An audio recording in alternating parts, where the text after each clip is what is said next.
Oh my God! It hurts, yo.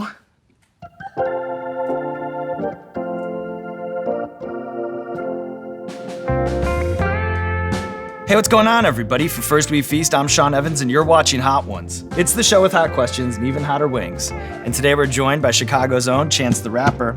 He's a 3-time Grammy Award winner and one of the most exciting names in hip-hop. Check out his debut studio album, The Big Day, which released earlier this year, and you can see him on Rhythm and Flow, a music competition series airing on Netflix now. Chance the Rapper, welcome to the show. Yo, what's up? So many people credit you with bringing back spicy chicken nuggets, so I take it you're pretty good with the heat? I'm actually not a spicy, I don't like to no, that's not at all true. I'm terrified right now. Let's face the fear. Let's face the fear, Chance. Okay.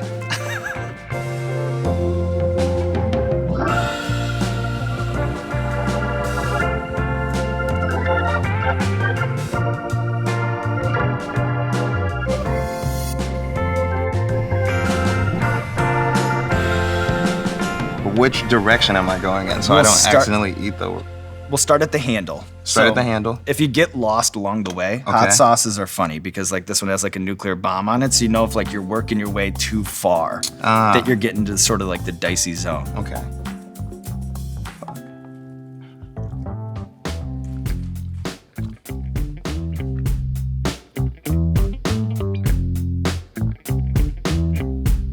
So I want to start by talking about your Netflix show, Rhythm and Flow, which is this music competition series where you, alongside fellow judges T.I. and Cardi B, try to find the next big rap superstar. Yeah. Watching the first 4 episodes, though, I feel like maybe you're the Simon Cowell.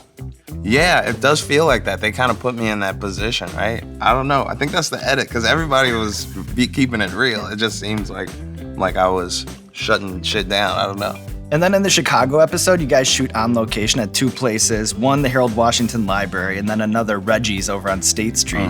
What role did those 2 institutions play in helping launch your career? Well, Reggie's was where we had a show that we sold out, and it was the first hip-hop show to sell out at this spot that didn't like to book hip-hop shows. Right. Definitely not local hip-hop shows, and we were local because we were fresh out of high school also. And this was before any of us had really blew up or anybody on the internet knew who we were. And then the library that just completely built me. That was my Rhythm and Flow. I used to go to an open mic there, and I think it was every Wednesday or every other Wednesday, they would have this big open mic where everybody would come through and do their poetry or dance or stand up or rap. And there was a guy there named Brother Mike who used to just pull me to the side and be practice your rap so you can't rap anymore, or stop, cursing so much, or, do a new piece. I would come there and perform the same pieces every week because I was comfortable with them and stuff. But yeah, it was just he was a huge influence on my life and a lot of artists, most artists that came up around my generation from Chicago. I actually hate jalapeno as a flavor, so. But you like Chicago, so this one's a real... I like this show, so I'm doing this. Offset said to just hurry up and finish it. If you keep it in your mouth, it gets hotter. I like that you traded notes with Offset. So when Shia LaBeouf was on the show, he pushed forward this theory that your favorite comedians are probably good freestylers because it's the same skill set and ability to ad-lib. Do you think that it might be true the other way as well? Do you see a connection between rap and comedy? Yeah. The most stand-up comedians, they do fill out the room and stuff, but they're more so they have a piece that they wrote themselves that they go through, and even if they ad-lib a little bit, it's mostly their piece. When you're an actor, it's someone else gives you words, you interpret it, and then if you're lucky, if the director doesn't hate you, then you can ad-lib a little bit, you know what I mean? But Shia LaBeouf is one of the best freestylers of all time. Sway said he's the best freestyler in Hollywood. Yeah, definitely. Definitely in acting, but I mean period. He's fire. He can put them together. It's fire. I look so sad lately. That doesn't sound bad at all. The heartbeat pineapple? Oh, habanero, pineapple habanero. Catching that habanero a little bit. Yeah, habanero's coming through. So throughout your career, you've repped the Chicago White Sox, from throwing out opening pitches to narrating pregame pump-up videos to even today rocking the hat here on Hot Ones. This was the one I found on my way out. Do you have any insight to why White Sox gear from the days of Eazy-E and Ice Cube to you and Kendrick Lamar, why it has such an esteemed place in hip hop? I don't know. That's a good observation. I would say it's probably the colorway, the black and white way over like ever feeling, connected or accepted in baseball. I think it's more so a rebranding of something that we find to be cool. Well, like Jay-Z, he puts his money and he puts his brand behind the nets to make that cool. Or you have the Toronto Raptors and Drake. What do you think a team has to benefit by partnering with a mega famous superfan? It just makes them cool, obviously. I feel like it's also about the city appeal, I like the White Sox because they represent the south side of Chicago to me. Drake has a whole voice. The team is a bunch of people's voices funneled through to just be hey, wear our gear, or come to our game. I mean, they just have a certain fluidity with the fact that they're actual people and not just entities. Is Go Cubs Go a bop? No. Go Cubs Go. Why do I know that? Go Cubs Go. Why do I know that? That's the Cubs theme song? Yeah. I guess it is a bop because I don't even know how I know the melody that you just, but you that just song do. you just said. You just do. Maybe it's from the World Series, who knows?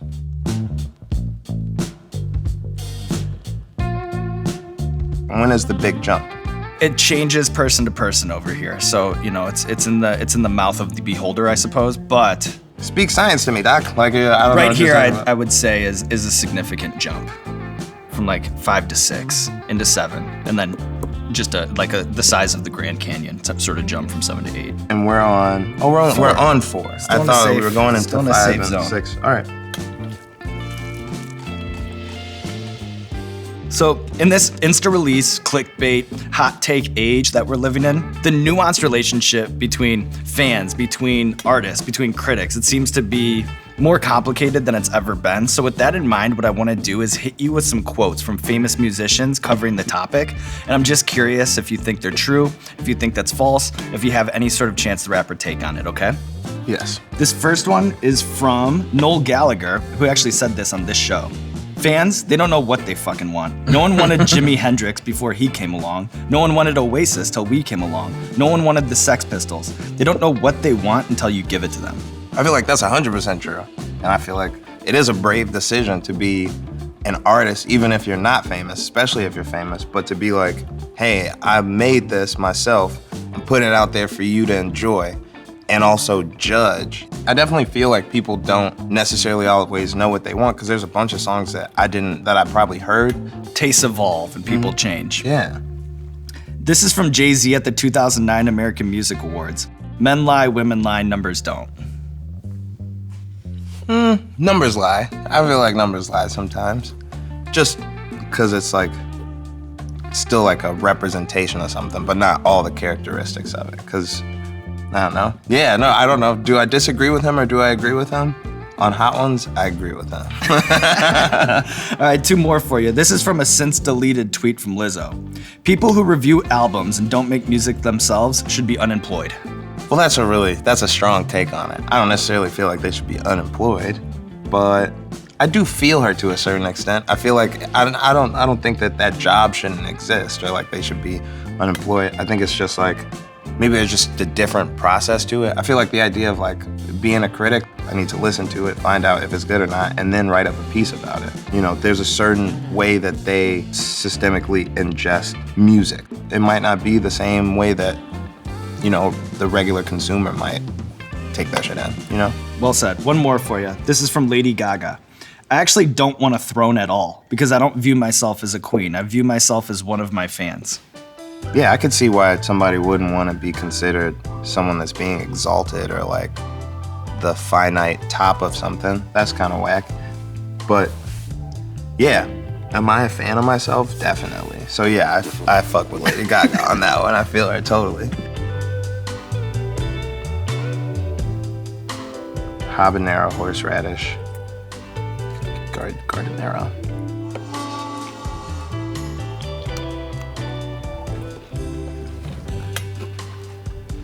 It's a little bit of a jump here. Yeah. Well, it was great doing this interview.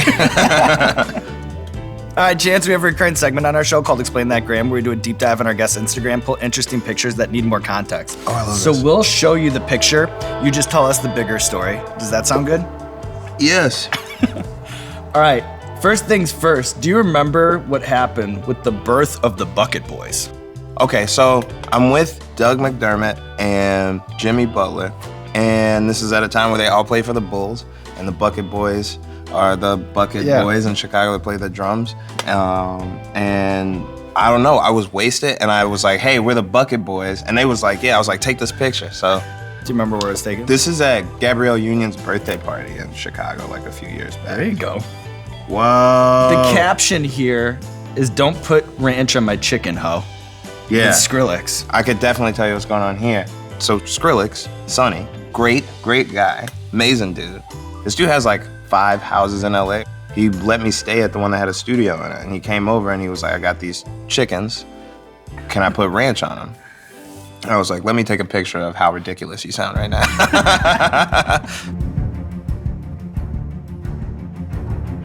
Scorpion 4 pepper sauce blend. And it says very hot at the bottom. So, should I put it in my body? For TV, I guess so.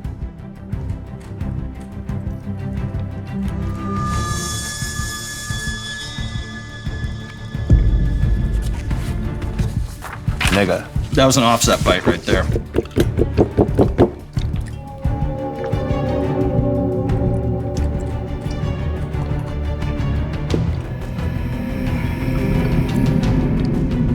Approaching the ceiling a little bit, huh? I'm a real fucking man.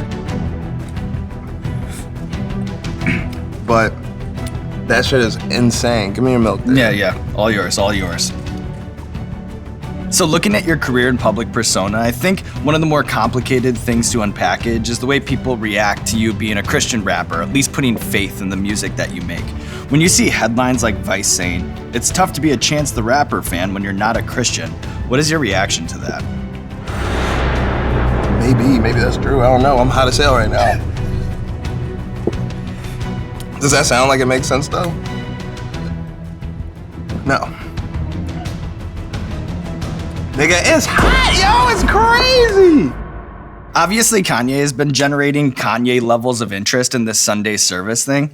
What's your More milk and ice cream. Hey, let's bring in the ice cream. Let's bring in Please, What's your initial thought on that kind of music sharing, and how is it different than like tearing down a concert at United Center?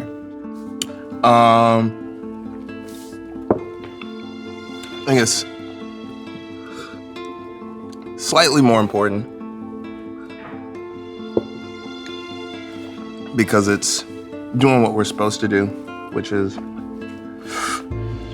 shouting praise, seeing Kanye get all these people together, reveal these songs of worship that have been around forever to people that may not know them, or it's an important thing that I think is supposed to be happening right now, and it's dope that Ye's doing it. Dom, she's a lifesaver.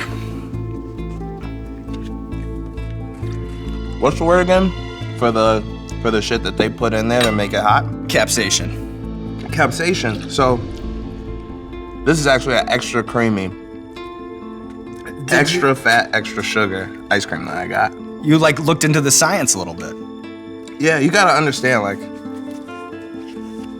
this is the dumbest shit I've ever done in my life. Cause I don't like hot shit. And I'm highly aware that I sweat when I eat hot shit. I read you guys' piece on it too, on the website. Wow. Yeah. I'm impressed, Chance. I'm not no goofy, Joe.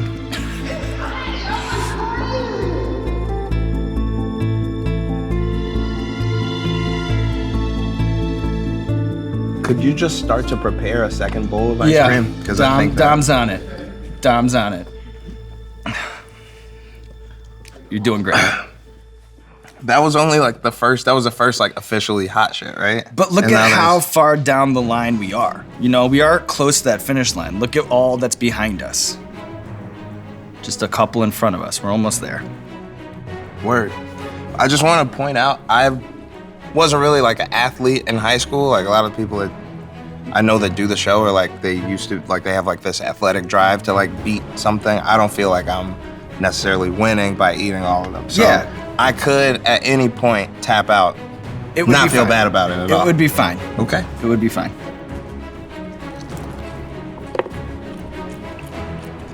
Put you on one side. I'm gonna drop down over there. Did you read that on some sort of... Yeah. So, in 2015, your younger brother, Taylor Bennett, actually did a First We Feast guide to dining after hours in Chicago. So now that we have you here, we just want to hit you with some of your little brother's recommendations, and I'm just curious if you agree or not, okay? Is that a psychological thing? Bring up my little brother? Oh, Lord. Keep you in the game. Yeah. Keep you in the game. According to Taylor, the best pizza in Chicago is Connie's Pizza on 21st and Archer. Agree or disagree? I highly agree with that, actually. Yes, he is correct. Giordano's or Lou Malnati's? I go with Lou's. But Giordano's is still fire. One's gotta go. Harold's, Portillo's, Al's Italian Beef. Al's Italian Beef. Out of here. Where is the best 3 a.m. drunk eat spot in Chicago? Is it Cheesy's? Is that the grilled cheese? Yeah, spot on Belmont. Careful around your eye.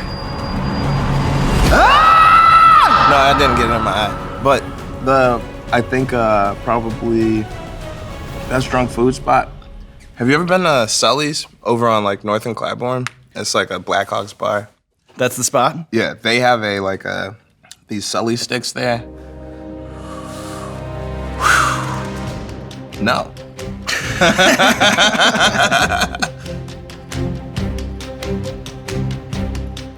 All right, look, man. I'm gonna take a tenant bite, That's fine. and I'm gonna keep it pushing.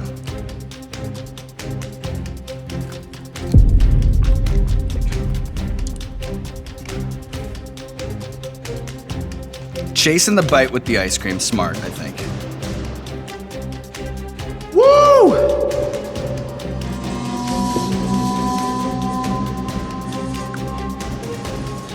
Why did someone make that? I think specifically for this show. You worked with everyone from Kendrick Lamar to Lil Wayne to Justin Bieber and Ed Sheeran. Who has the most fascinating work process in the studio? Lil Wayne. He just stands in the corner behind you. Oh my God! It hurts, yo.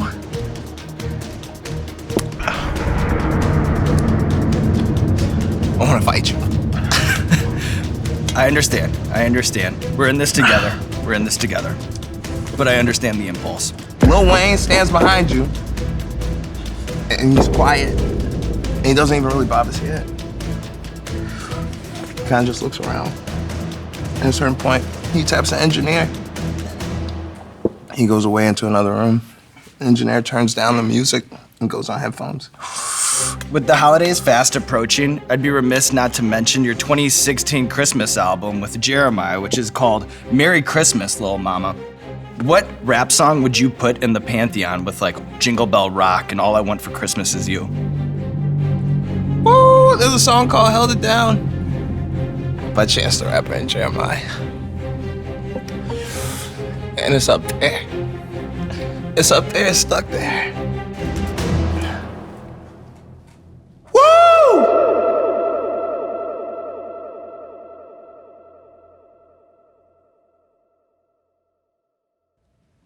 I want to go down in history as a nigga that quit. I don't feel bad at all about tapping out. You know, I think that if anything, Chance, My eyes getting hot you should be proud of yourself because you really pushed it. because I know my yeses and my nos. Right. So I can look at these last two pieces of chicken and say, no, nigga. I'm gonna keep it. I'm not doing it, man. And I'm done. Oh, it's really hot. Oh my God.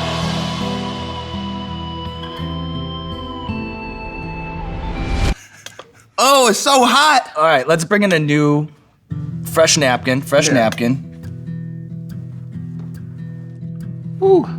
What can you tell the people about Chance the Snapper, and did you follow that saga as it unfolded? Yes. Chance the Snapper is a blessing in disguise. Because I was getting ready to drop my album, and I was in the studio. my wife was getting more and more pregnant.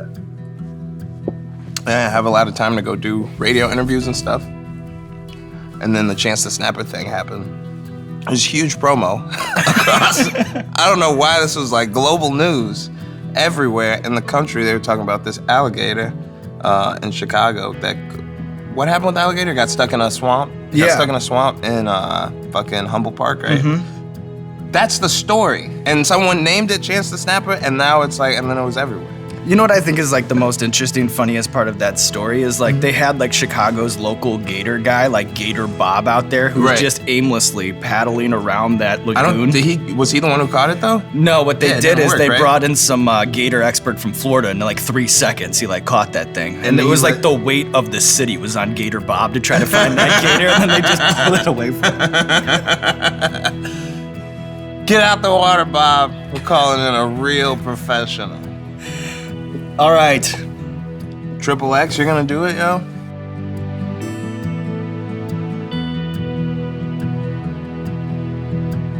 You know, duty calls. This is the last dab. We call it the last dab because it's tradition to put a little extra on the last wing. You don't have to if you don't want to. Yeah. You're so right about that. I don't have to. Since you're actually eating the wings and I'm not, is it cool if I interview you a little bit? If I ask you some that'd be great. Light existential questions? Sure. See, I feel like it's good content. So first eat the. Mm-hmm. Okay. So, if a tree falls in a forest, no one's there to hear it, does it make a sound? No, it does not make a sound. Where do you fall on You're that? correct. That is the right answer.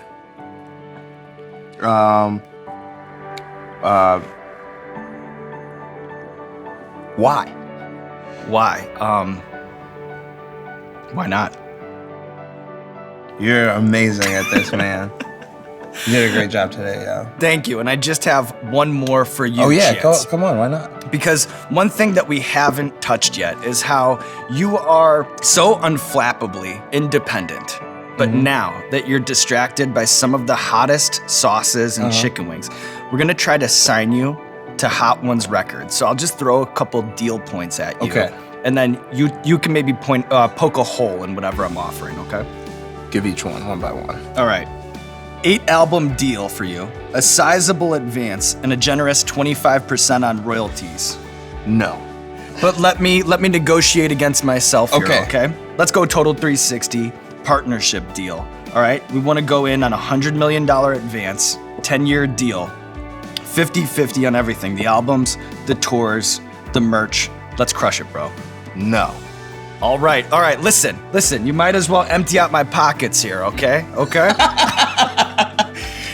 You drive a hard bargain, Chance, but how about this? Okay. $200 million over the 10 years. We match that, okay, with a donation to the Chicago public school system, and we cure cancer, baby. No. Randy and Legal, I almost had you ready to prepare the paperwork, but here we are. But look at you, Chance the Rapper, taking on the wings of death. No. You always gotta know when to say no, and you, sir, are an expert. Now there's nothing left to do but roll out the red carpet for you, my friend. This camera. Okay. Let the people know what you have going on in your life. I'm gonna start here? Sure. Okay. Yo, it's Chance the Rapper. I just had my second baby. Not physically, but in a familial sense. I just dropped my album, The Big Day. My debut album is available everywhere. And I'm about to go on tour starting January 15th in San Diego. Good job. Thank you, man. I appreciate it. No, and I appreciate you pushing it. The bomb was, because the fire, and this one. I could tell this was the one that you were like, what am I doing on the show? Yeah, that was like literally the moment. Because Pat's been telling me about this forever, obviously. And I'm like, man, I love the idea. I think the show's great. Me personally, won't last on that thing. Oh my God! What is up? What is up, Spice Lords? Like and subscribe.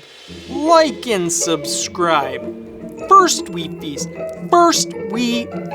Like and subscribe. What is up, New Spice York. Lords? Unique New York. La la la la la la la. Like and subscribe. It's Camera Guy Bill here saying it's good to be Camera Guy Bill.